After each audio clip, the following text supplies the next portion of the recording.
कॅटेगरीमध्ये फक्त caste certificate आणि कास्ट व्हॅलिडिटीची आवश्यकता आहे, नॉन क्रिमिनलची आवश्यकता नाही. हे दोन सर्टिफिकेट जरी असेल आपल्याकडे, कास्ट सर्टिफिकेट आणि कास्ट व्हॅलिडिटी, तरी पण आपल्याला 0 ट्युशन फी, एकही रुपया ट्युशन फी म्हणतात आणि एकही रुपया डेव्हलपमेंट फी ऑर्डर चार्जेस आपल्याला भरायचा नाही SC ST कॅटेगरीचा. तर हा पण बेनिफिट त्या विद्यार्थ्याच्या पॅरेंटने घ्यायचा आहे. पण जनरली आम्ही असं ऑब्झर्व करतो की SC ST कॅटेगरीच्या विद्यार्थ्यांकडे कास्ट सर्टिफिकेट असतंय पण कास्ट व्हॅलिडिटी नसते. तर कास्ट व्हॅलिडिटीसाठी कधी अप्लाय करायचंय? जेव्हा विद्यार्थी 10वी नंतर डिप्लोमाला जातो किंवा जेव्हा विद्यार्थी 10वी नंतर 11वीला जातो तेव्हा व्हॅलिडिटीसाठी अप्लाय करायचंय. आणि व्हॅलिडिटीसाठी मग ते पूर्ण जो बंच असतो तो व्हॅलिडिटी सेंटर डिस्ट्रिक्ट लेवलला तो जमा करून मग व्हॅलिडिटी त्या विद्यार्थ्याची काढायची असते. तर विद्यार्थी मित्रांनो, तर हे सगळे डॉक्युमेंट्स जर आपल्याकडे असतील आणि आपण ज्या ज्या कॅटेगरीत बस असेल तर आपल्याला त्या त्या इंजिनिअरिंग कॉलेजला अगदी कमी पैशात टॉपच्या कॉलेजला आपला प्रवेश होऊ शकतो.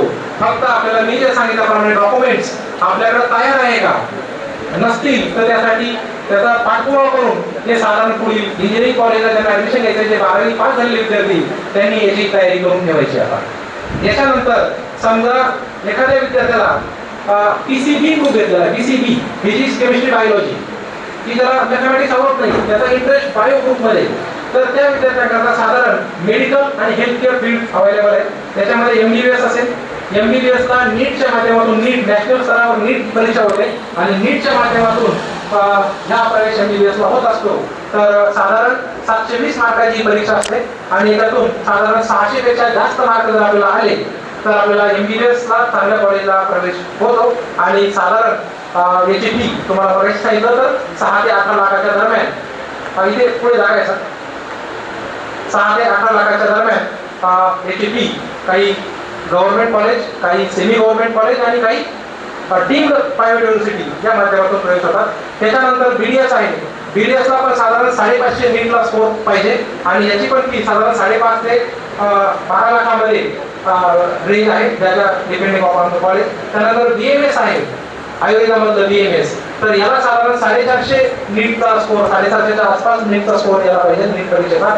आणि याची फी साधारण जी आहे ती काही कॉलेजची 2 लाख ते 7 लाखाच्या मध्ये व्हॅरी करते. त्याच्यानंतर BHMS आहे, 350च्या आसपास स्कोर असेल तर गव्हर्नमेंट कॉलेज नंबर ते 2 लाखाच्या मध्ये फी आहे. त्यानंतर BUMS आहे, युनानी मेडिसिन मध्ये 1 लाख ते 3 लाख साधारण. त्यानंतर फिजिओथेरपी आहे, BPT, तर याच्यामधून 1 लाख ते 2 लाख साधारण आपला कॉलेजची फी तिथे भरावं लागते. त्यानंतर BSc नर्सिंग आहे, तर बघा BSc नर्सिंग तर हा पण मुलींकरता आणि जनरली काही मुलं पण याच्यामध्ये येतात, तर हा पण एक चांगला कोर्स आहे. याची सेपरेट CET असते BSc नर्सिंगची. तर ही साधारण आपण 12वी सायन्सला गेल्यानंतर ही CETचा फॉर्म भरायचा आहे आणि या माध्यमातून BSc नर्सिंगला ऍडमिशन घ्यायचं आहे. BSc नर्सिंग आपलं जेव्हा कम्प्लीट होत आहे त्याच्यानंतर MSc नर्सिंग आणि पुढे PhD करता येतं इक्वल टू डॉक्टर, जे MBBS BMS डॉक्टर असतात त्या इक्वलंट लेवलला आपण जाऊ शकतो BSc नर्सिंगच्या माध्यमातून. आणि अजून एक महत्त्वाचं BSc नर्सिंगच्या विद्यार्थ्यांसाठी तर आर्म फोर्स मेडिकल कॉलेज, इथे पण BSc नर्सिंग साठी प्रवेश होतात. देशभरातून साधारण या 100 ते 150 जागा असतात आणि आपल्याला डायरेक्ट या AFMC मधून जर आपण BSc नर्सिंग केलं तर डायरेक्ट आपल्याला BSc नर्सिंगची सेवा करायला भेटते. पण डायरेक्ट लेफ्टनंट कर्नल ही पोझिशन आपल्याला भेटते आणि ते चांगली सर्व्हिस आपल्याला करायला भेटते BSc नर्सिंग. अलाइड हेल्थ सायन्समध्ये त्यानंतर मेडिकल लॅबोरेटरी टेक्नॉलॉजी आहे DMLT याच्या माध्यमातून. त्यानंतर रेडिओलॉजी आहे, ऑप्टिमॉलॉजी आहे, त्यानंतर ऑपरेशन थिएटर टेक्नॉलॉजी आहे, त्यानंतर न्यूट्रिशन आणि डायटिशियन्स या बाकीच्या आपल्याला PCBच्या माध्यमातून करता येईल. त्यानंतर लाईफ सायन्सेसमध्ये बायोटेक्नॉलॉजी आहे, मायक्रोबायोलॉजी आहे, त्यानंतर जेनेटिक्स आणि बायोकेमिस्ट्री या माध्यमातून पण आपल्याला त्या फील्डमध्ये करिअर करता येईल. तर सायन्स करता एवढे पर्याय उपलब्ध आहे. कॉमर्स फील्डमध्ये साधारण CA, CMA, CS आणि डिग्री BCom, BBA, BMS आणि बॅचलर ऑफ इकॉनॉमिक्स या माध्यमातून आपल्याला कॉमर्सच्या माध्यमातून आपल्याला प्रवेश घेता येईल. कॉमर्ससाठी जबरदस्त संधी आहे आणि आपण पुणे भागात आहे तर पुण्यामध्ये कॉमर्सच्या विद्यार्थ्यांना अनगिनत अपॉर्च्युनिटी आहे. तर आपण जे विद्यार्थ्यांना साधारण सायन्स फील्ड आवडत नाही त्यांनी कॉमर्स फील्ड निवडावं आणि कॉमर्सच्या माध्यमातून एवढ्या अपॉर्च्युनिटी आहे की प्रत्येक विद्यार्थ्यांनी CA झालं पाहिजे असं काही नाही. जे टॉपचे विद्यार्थी CA ला जातात, त्याच्या खालचे जे विद्यार्थी साधारण BCom, MCom, नंतर BDCA, नंतर मग GST च्या रिलेटेड कोर्स करून चांगल्या क्षेत्रात करिअर करतात. पण याच्यामध्ये पण अनगिनत संधी आहे.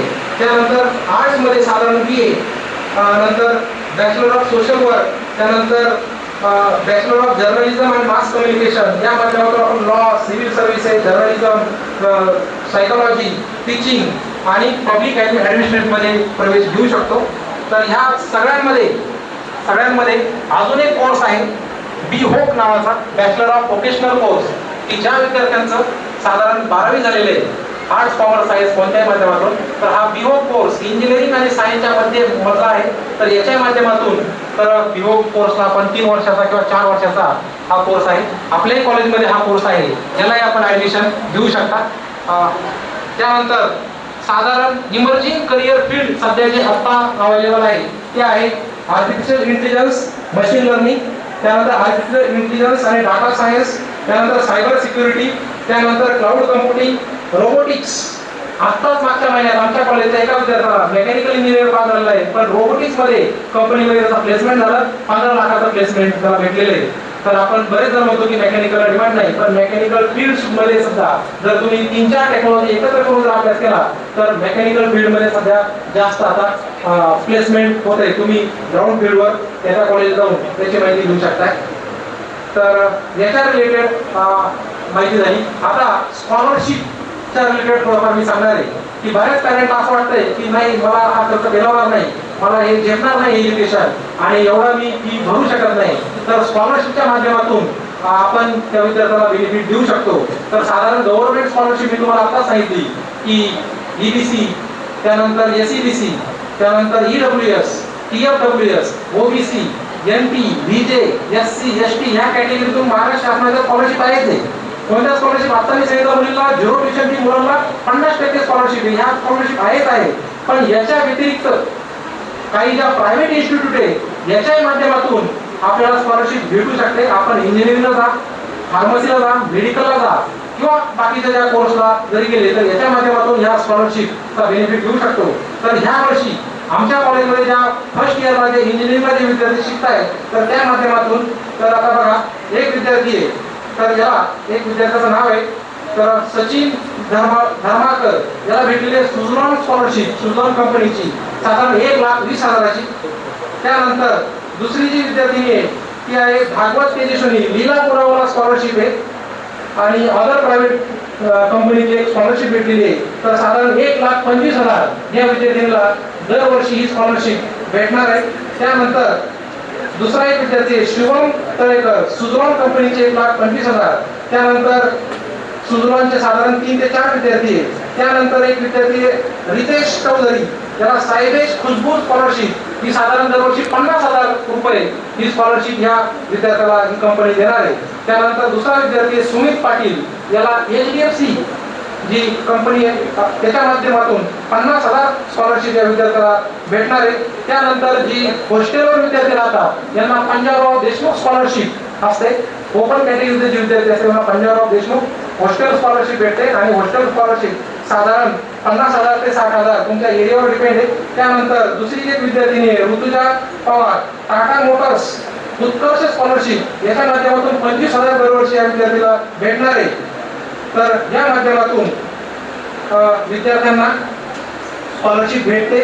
विद्यार्थ्यांचा मुद्दाम नाव का घेतलं की बऱ्याच पालकांचा ह्या स्कॉलरशिपवर विश्वासच नाहीये.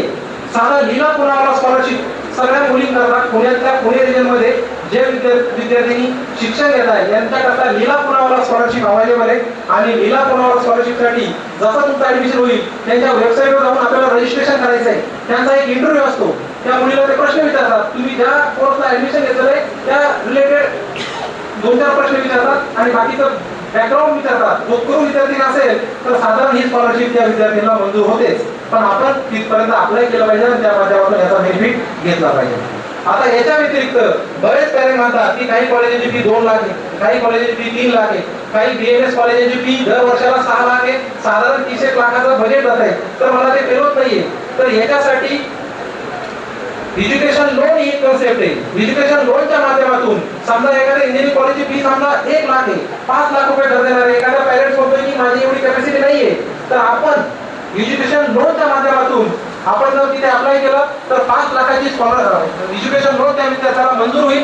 दरवर्षी ती बँक डायरेक्ट त्या कॉलेजच्या त्या विद्यार्थ्याच्या अकाउंटवरती अमाऊंट पाठवेल आणि त्या पॅरेंट्सला 1 रुपया भरायची गरज नाही. जेव्हा त्या विद्यार्थ्याचं एज्युकेशन पूर्ण होईल त्याच्यानंतर ती बँक 1 वर्ष त्या विद्यार्थ्याला संधी देते आणि त्याच्यानंतर त्याचे EMI चालू होतात. साधारण इंजिनिअरिंगचा विद्यार्थी असेल तर तुम्हाला सांगतो की चांगल्या कॉलेजला जर आपलं प्लेसमेंट चांगल्या कॉलेजला जर आपलं ऍडमिशन झालं तर साधारण 50 ते 60 हजाराचा कमीत कमी रुपयाची आपल्याला जॉब भेटतो. 6 ते 12 लाख 15 लाखाच्या दरम्यान प्लेसमेंट त्याचा भेटतो आणि साधारण 50,000 जरी आपण त्या विद्यार्थ्याला दर महिना सॅलरी भेटत असेल तर साधारण त्या 5 लाखाचा EMI 6 ते 6.5 हजार रुपये जातो आणि मग तो विद्यार्थीच नंतर जॉब लागल्यानंतर त्याचीच फी तो विद्यार्थीच भरू शकतो. पण हा पण कन्सेप्ट पालकांनी मनावर कोरला पाहिजे की तुमच्याकडे कॅपॅसिटी नाही म्हणून मुलाला तुम्ही शिकवतच नाहीये, हा कन्सेप्ट नकोय. तुम्ही एज्युकेशन लोनच्या माध्यमातून तुम्ही तिथे त्या विद्यार्थ्याला प्रवेश देऊ शकताय. आणि जर आपल्याला कोणतीच बँक जर साधारण माहीत नसेल तर आमचं नूतन कॉलेज आहे जिथे त्याचा हेल्प टेस्ट आहे या माध्यमातून कोणत्या बँकेतून तुमचं लोन होऊ शकतंय आणि कोणती संस्था तुम्हाला एज्युकेशन लोन देणार आहे आणि त्याच्यानंतर एज्युकेशन लोन नंतर जेव्हा त्याचं इंजिनिअरिंग कंप्लीट होईल त्याच्यानंतर त्याचा EMI किती जाईल आणि तो विद्यार्थी भरू शकतो की नाही हे साधारण आपल्या नूतन कॉलेजमध्ये हेल्प देत आहे. तर ह्या माध्यमातून आपण वेगवेगळे 10वी नंतर 12वी नंतर आपण वेगवेगळे करिअर पर्याय बघितले, डॉक्युमेंट्स बघितले, स्कॉलरशिप बघितले आणि ऑप्शन्स बघितले. तर याच्यानंतर जस्ट आता 5 मिनिटं फक्त शेवटचे मी सांगेन की आमचं हे नूतन इंजिनिअरिंग कॉलेज आहे. तर हा PCET नूतन ग्रुप आहे. आमचा जो पहिला जो कॅम्पस आहे तो आहे PCC college Akurdi, Pimpri Chinchwad college of engineering Akurdi. दुसरा जो कॅम्पस आहे Pimpri Chinchwad college of engineering research Ravet. तिसरा जो कॅम्पस आहे आमचा Nutan Maharashtra institute of engineering technology Talegaon Pune. तर हे तिन्ही पण कॅम्पस सावित्रीबाई फुले पुणे युनिव्हर्सिटीशी अफिलिएटेड आहे, ऑटोनॉमस आहे, डिटेल डिग्री देतात आणि कॉमन ट्रेनिंग प्लेसमेंट सेल आहे. आमचा अजून 4था कॅम्पस आहे पिंपरी चिंचवड युनिव्हर्सिटी प्रायव्हेट तिथे साथेला, तर प्रायव्हेट युनिव्हर्सिटी आहे. तर PCET ग्रुप प्लेसमेंट करता फेमस आहे.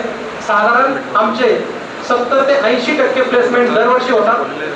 ॲव्हरेज पॅकेज विद्यार्थ्याला 5.5 लाखाचं आहे. हायएस्ट पॅकेज 4 कॅम्पस मिळून 61 लाखचं भेटलेलं आहे विद्यार्थ्याला, 61 लाखाचं. आणि साधारण कट ऑफ जे आहे तर ते पहिला जो कॅम्पस आहे PCC साधारण 97% कट ऑफ मागच्या वर्षी होता. दुसरा जो कॅम्पस आहे PCCOER याचा 95% मागच्या वर्षी CETचा कट ऑफ होता. हा तिसरा जो कॅम्पस आहे NMIT याचा मागच्या वर्षी 92% CETचा कट ऑफ होता. आणि चौथा जो आहे प्रायव्हेट तर तो प्रायव्हेट आमची स्वतःची एंट्रन्स एक्झाम आहे त्या माध्यमातून त्याचा प्रवेश होतो.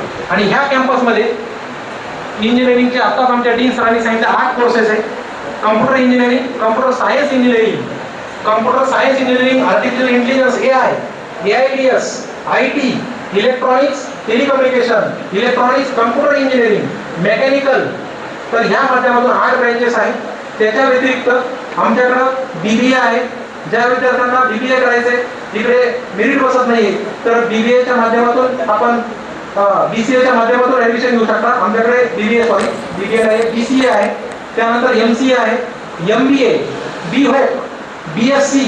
12वी नंतर बऱ्याच विद्यार्थ्यांना वाटतं की BSc करायचं तर BSc cyber and digital science आहे.